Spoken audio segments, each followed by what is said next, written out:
Hey everybody, it's Grandmaster Ben Finegold here with the Chess.com game of the day. Today was the first day of the Legends event, which has, I think, 6 Legends and 4 of the current top players. And the pairings were done randomly, they said.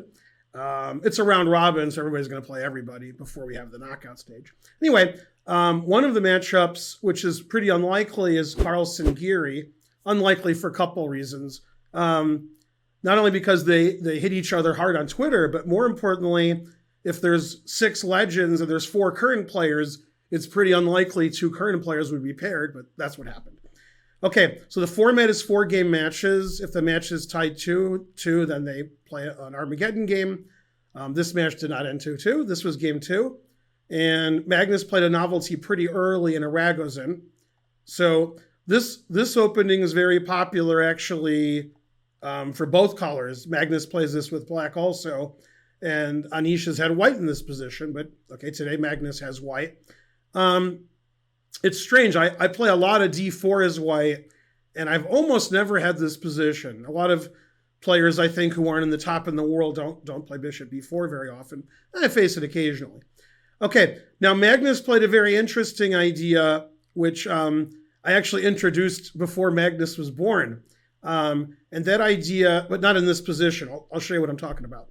Bishop g5, which is a normal move, and then after h6, retreating the bishop to d2, which may be confusing. Why did he let black play h6 for free? The reason is white wants to attack black on the king side, which you'll see, and h6 actually hurts black because it makes white's attack go quicker. Now, I introduced this idea in a Novelty a long time ago. Again, it was before Magnus was born and before Giri was born. Okay, I think Magnus is older than Giri. It was in a Queen C2 Novelty, and in this position, after knight c6, knight f3, d6, bishop g5, h6, I played the move bishop to d2. And the reason is when I attack on the king side with g4 and h4, I want g5 to attack his h-pawn as well as his knight.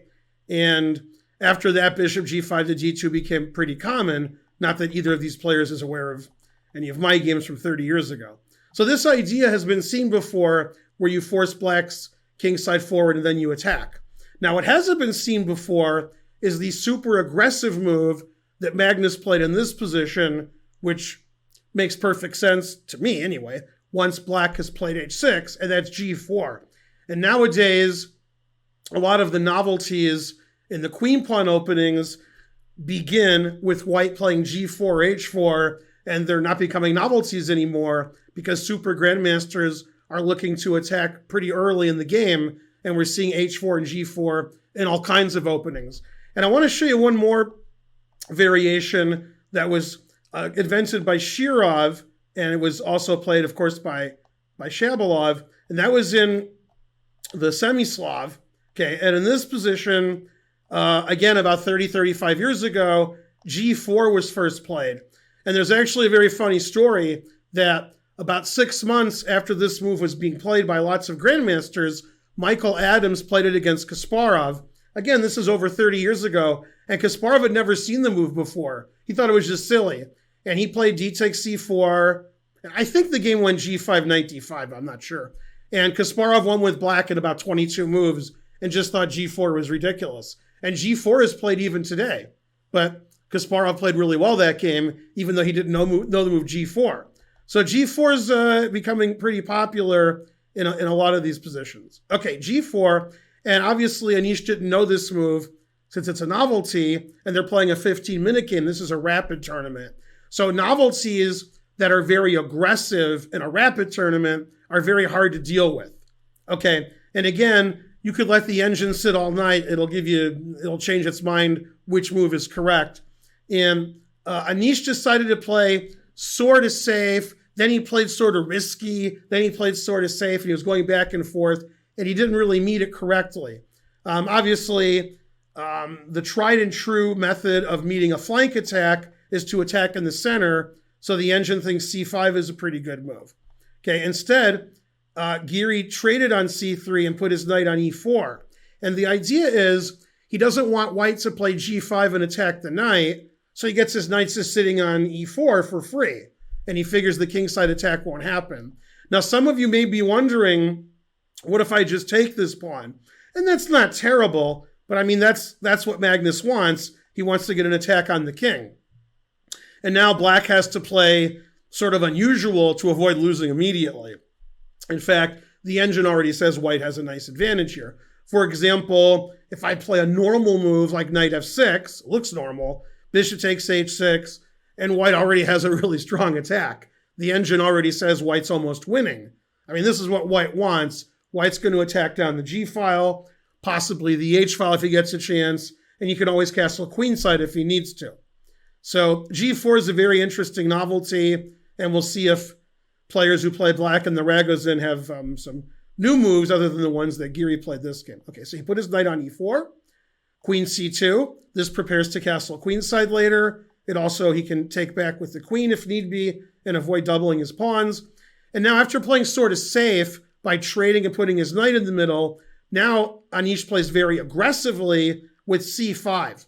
And c5 is a very dangerous move because when white takes it, he's opening up this diagonal. Okay, also white's up a pawn, and when white castles queenside, he's putting pressure on d5. So c5, maybe they won't play that in the future. Again, it's a 15-minute game, and g4 was a novelty sprung by Magnus, so Giri was sort of out of his element. Okay, Giri continued playing aggressively with b6. Magnus just ignored that. He doesn't want the focus of the play to be on the queen side in the center. He wants the focus to be on the king side. Okay, he's got all these arrows going his way. He needs some more arrows. More arrows, please. So he played the move g5. He wants to open up the position on the king side since Giri's not really ready to meet that. Okay, so the engine actually wants to play h5, which is a standard way of blocking up the position, and it still likes white's position. Black really doesn't have good development. Black has one piece developed. Instead, Giri took the pawn. Again, Giri's playing a very aggressive double-edged way, and Magnus agreed and played h4, trying to open the h file and the g file and getting at the king. And already the engine doesn't like black here. There's too much attack for white. The queen is coming this way, the bishop, the knight. The rook is going to get one of these open files. So, and this you can't defend like that. So already the computer's like white. White obviously has a time advantage because he's playing this early novelty and Giri doesn't know what to do. Giri tries to block it up with g4, very reasonable. And Magnus wants to open the position, plays knight g5. He's hoping for a knight trade because then he's threatening queen h7 mate. And here, the engine recommends resigning. Not a good move, but still best. Okay, black's just in too much trouble here. There's no defense. So Giri didn't take the knight on g5. He played the best move, f5, trying to keep the white queen out of the game. Bishop to g2. Magnus has all of his pieces out. He's ready to castle. He is a pawn up still. Actually, he sacrificed a pawn, so actually it's equal pawns. They both have 7 pawns, which is actually hard to count. It's hard to see how many pawns they have. But white has tremendous pressure everywhere. He's attacking e4 3 times. He's going to castle and pin the d pawn. He's attacking the d pawn and the b pawn. And he has the 2 bishops, and black doesn't have a lot of development. Okay, b takes c5, winning a pawn. He castles, putting tremendous pressure on d5. Tremendous pressure. This looks really bad for black. And now the fatal mistake. The engine says black is still in the game if he develops a piece, knight c6. It still thinks white is close to winning. But instead, Giri tried to trade pieces. Unfortunately, he's trading his only developed piece. So that didn't work out very well. And he opened the h file. Now, if I had the black pieces, if I did, one of the moves I would look at is knight takes f2, because that forks the rooks. Unfortunately, Magnus could just ignore that with c takes d5 and totally wipe out Giri's center, and we got threats everywhere here. Everything's attacked, and already it's just resignable. It's just a terrible position. Okay. So after c takes d5, white's winning. So Giri traded pieces, knight takes g5. That didn't work out very well. H takes g5, opening the H file. Oh, the engine doesn't want to do it. Okay. But luckily, I'm just kidding. Okay, so knight takes g5, H takes g5, queen takes g5 check, king b1. So Giri got rid of one of Magnus's attacking pieces, the knight on g5, but white has the two bishops. He has the open d file. He's got the open h file. And again, black hasn't moved his queen side. So the game's almost over. White's just going to wipe black out because white's going to start taking everything. We can't move the d pawn because bishop takes rook on a8. He developed his knight. The center just was getting demolished. And it was just a wipeout. The rook is attacked. He's taking all the center pawns. Giri sacrificed the exchange, but he has no compensation. Now, a lot of moves win here, and Magnus just decided, let's wrap it up. So he played queen d2 to trade queens, get a winning endgame. Giri said no, but it doesn't really matter. This is discovered check. And okay, white's just up material, and all these pawns are weak, and black's king is really exposed. Conversely, Magnus's king is pretty safe.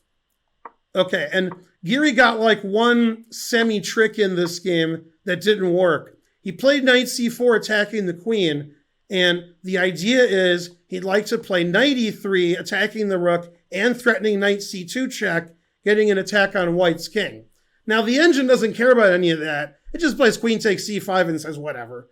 But Magnus traded queens, queen h5, and where does the black queen go? I mean, he's going to get checkmated if he moves his queen away. Here comes white's attack. So he trades queens, attacks the rook, and okay, white's up in exchange for nothing. All of black's pawns are weak, and b3 is the last like solid move because white's king is trapped in here. And a lot of moves win, but b3 is the easiest because the king can just walk away. Okay, and the rest of the game was just Giri playing on without any hope. Taking either piece wins. He took the bishop, and here Giri resigned because he's down way too much material. So sort of a nice easy win for Magnus after his brilliant novelty, making the game sort of crazy. And what's really interesting about chess nowadays, now that 99% of chess is played online, is most chess now is rapid blitz and bullets. We don't see a lot of slow chess. These novelties that are aggressive work out pretty well. Your opponent doesn't have time to figure out what the point of the novelty is and what some good defenses are to it. You just got to play quickly and hope that you're playing okay. So a brilliant win for Magnus, the game of the day. Back to the drawing board for Anish Giri. Hope you enjoyed this video. I'm Grandmaster Ben Finegold for Chess.com. Keep clicking for more game of the days, and I'll see you next time. Bye.